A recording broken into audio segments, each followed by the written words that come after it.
So if the set can't contain X, because X doesn't satisfy the predicate defining it, where did it go wrong? Kid, you made a mistake before you even stated the proposition, when you decided the set should be defined using the predicate. But I guess you don't pass pilot training based on your quantitative reasoning skills, now do you? Oh, but that pretty face is all you need.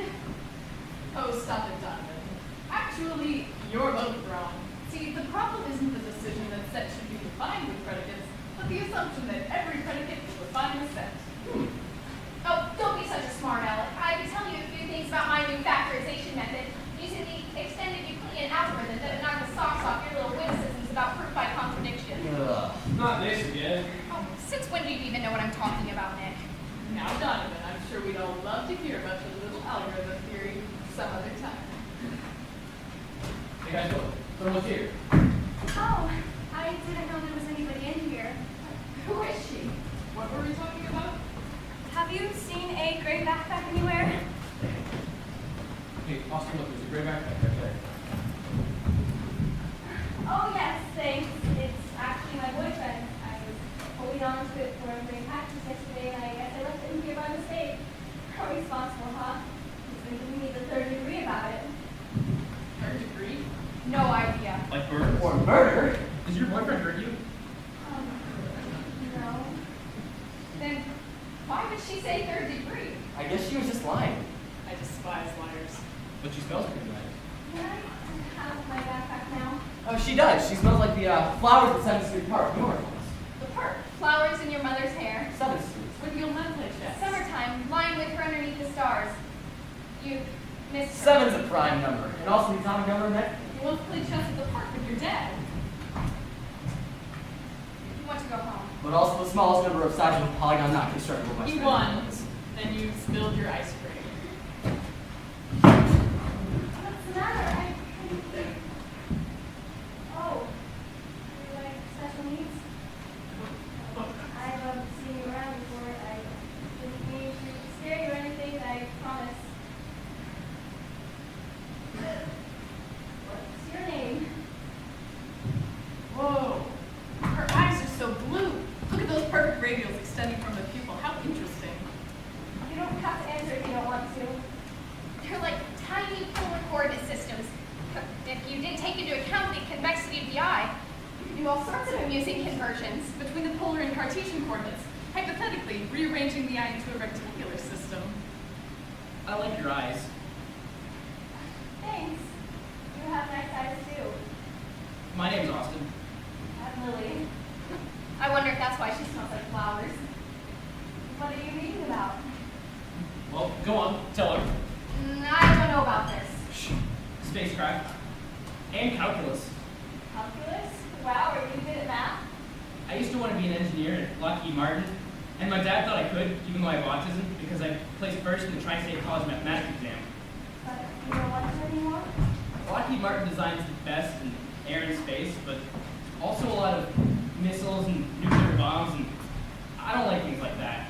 So what I want to do is be an astronaut or an aircraft pilot, so I can still be a part of something I like, but not hurt people. The last time you flew, was it a soccer ball? A Boeing, of course. I seem to recall the Amazing Star. Guys, can you not do this right now? No way. We were about 35,000 feet, which means it's obviously a Boeing 747. 35,000 feet? That's Guys. way too hard to find.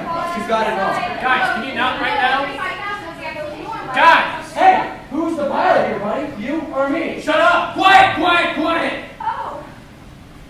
Look, you say your method. Say you're sorry. I'm sorry. I didn't mean to make you angry. Oh, I'm not angry. I make people angry a lot. Sometimes my mother says to me, Austin, if you don't cut it out right now, I swear I'll pack you up to the loony bin. At first, I didn't know what cut it out means because normally I can't have scissors or knives except for when my dad and I do wood carving. It's okay. I'm not mad, I promise. Look, Austin, you're doing that thing where you're talking too much. Slow down, man. Just focus. No, I think you better explain. But she said it means stop doing that. Usually like when I'm yelling. People don't like it when I'm yelling, but usually it's because they touch me or something, so it's not my fault. But they make noise and laugh anyway. I would never like you. I think it's all people do. Do you know what you've done? You know, I I wish she would go away. We could talk more. You know, we never did finish our whole other conversation about horse. But her eyes. No, stay. Okay. Hey, when she moves her face like that, it means she's happy. What are you doing in here all alone anyway?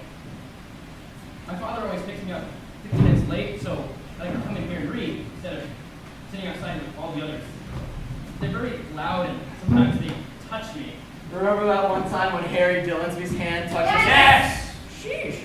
Sorry. I see no need to dwell on the experience. Do people give you a hard time a lot? Don't like bother you? I don't. Just tell the truth. I mean, yes. Well, what do? Do they laugh at you?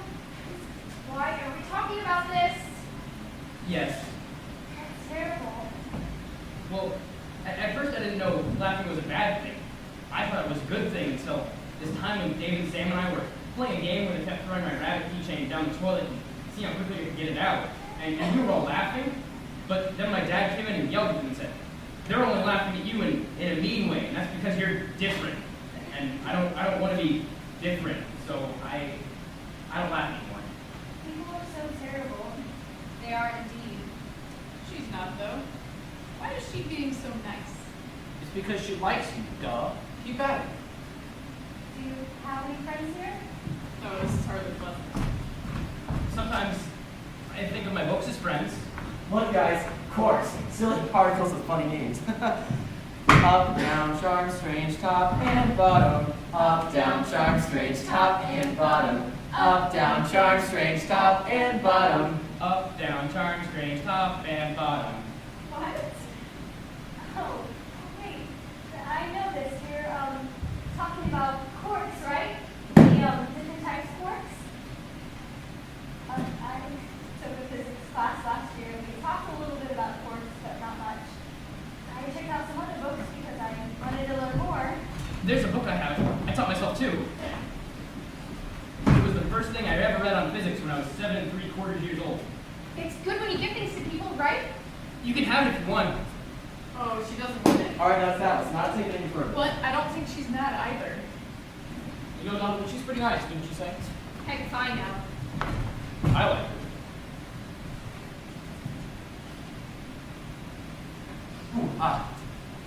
Let's talk about planes, guys. She doesn't like planes, remember? Let's talk about something else. What do you, what do you, Like to read about? Oh, I don't know. Usually I just read novels, but lately I've been reading some nonfiction about astronomy. And welcome aboard, ladies and gentlemen. This is your captain speaking. Today we'll be flying Saab 340B. The aircraft we're sitting on right now has a max altitude of about 25,000 feet. Once you reach that altitude, I'll make sure the lovely ladies you see now see peanuts and toast. so again, you're distracted. Oh, Stephen Hawking. You know about this guy. Just calm down, focus. I like Stephen Hawking too. When I hear of Schrodinger's cat, I reach for my pistol. What? Oh, it was a joke he made. I don't understand it because I never understand jokes, but I do know Schrodinger's cat, so I like to say it because it reminds me. Right, where the cat is alive and dead at the same time. It's a mind game designed to criticize superposition, or all the possible locations of a subatomic particle. Specifically, it's an interpretation of the Copenhagen theory, which implies that Whoa, slow down, you're so literal about everything. I can't help it. Oh, I know. It's okay, you're obviously really smart. You're just kind of hard to follow sometimes. But I'm not going anywhere. I'm sitting here, and you're sitting. What is it? Oh, nothing. You know, I've seen you around at lunch before. Maybe we could sit together sometime if you want. Oh, no. But, If he sat with her, that would mean they would have to sit together at a different table. and even if she sat with him, she might eat something purple like cabbage or beets. Or her food might touch her. Why would you avoid it?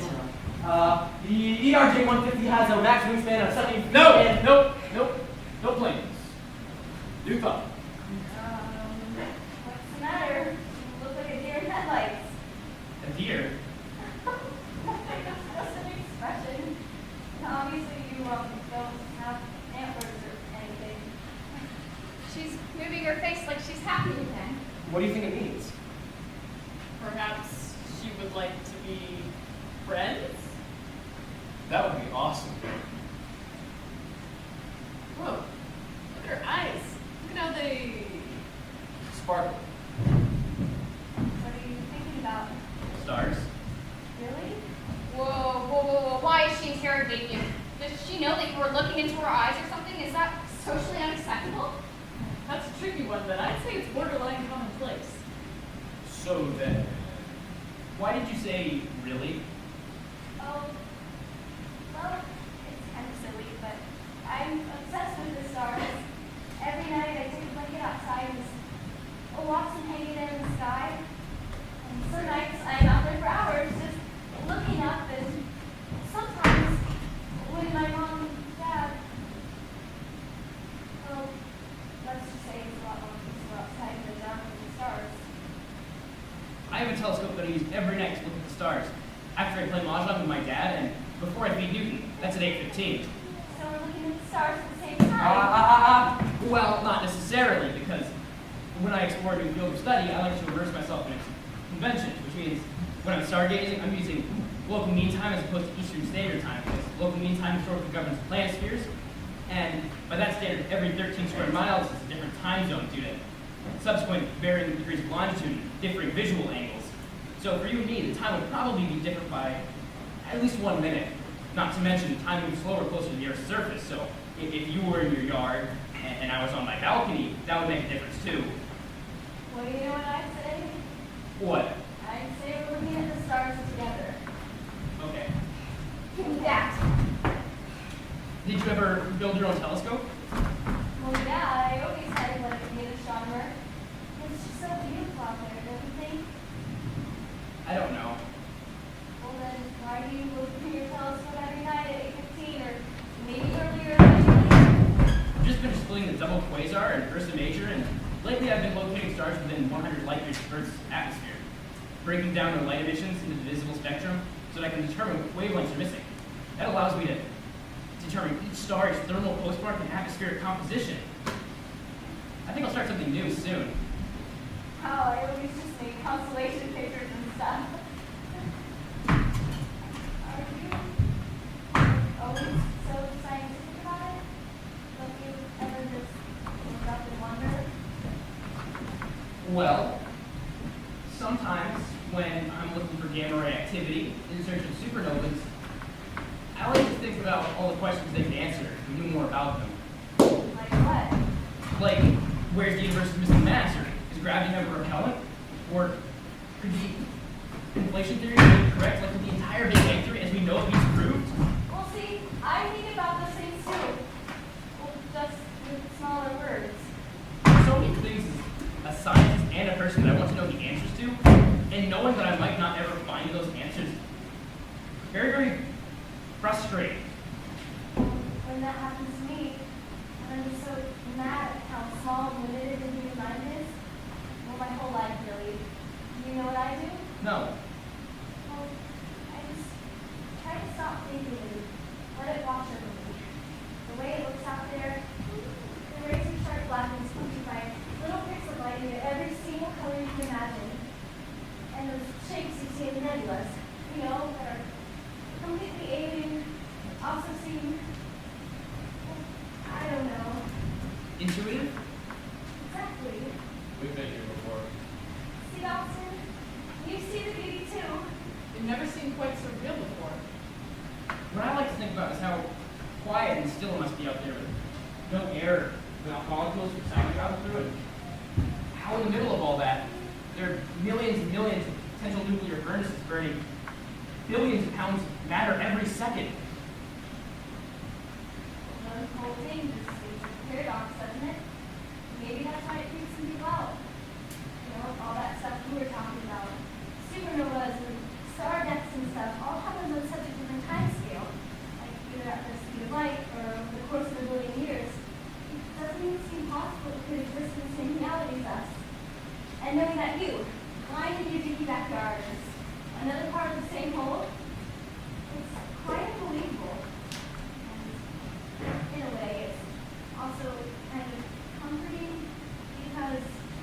because it means anything is possible. Sometimes I go back to Schrodinger's cat, but I take it even further, and I like to think that at every moment, the universe splits into an infinite number of parallel universes, where anything can happen. Everything could be different than it is in this world. Like shrimp wouldn't exist, and you would be a professional ping pong player, and we would call chairs flow wangles. And I would be. I wouldn't be. But people are afraid of infinity. They think space is empty and distant and so different from what they're used to. But they forget that this planet, it's only a part of space, not separate from it. And when they see space as empty and distant, that's what I just don't understand. Because for me, it's different. They see space as a possibility. I see space as a possibility, and not as a belief. Let's hear this. Well, Austin, it doesn't have to be that way anymore. We'll make them see how beautiful space really is. We'll take back the world, show them what they're missing, and then it won't be a void here anymore. I promise I won't let it be, okay? She is absolutely, without a doubt, the best person in the history of the universe. She likes sports. And Boeings? Supernovas and parallel universes and fractals. All combined and multiplied by 1 billion and sprinkled with puppies at Christmas. I think you're the best person I've ever seen. Aw, Austin. What in the world's going on? Touching your skin stuff. Great.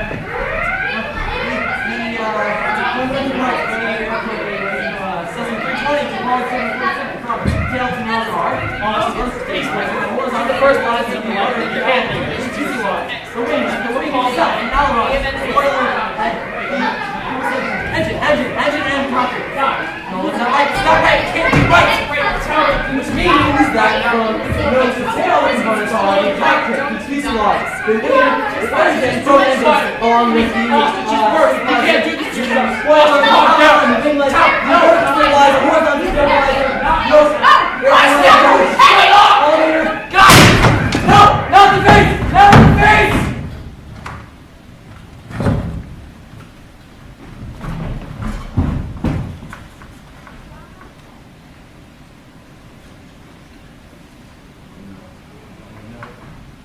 Why can't you ever do anything right, you stupid sloth?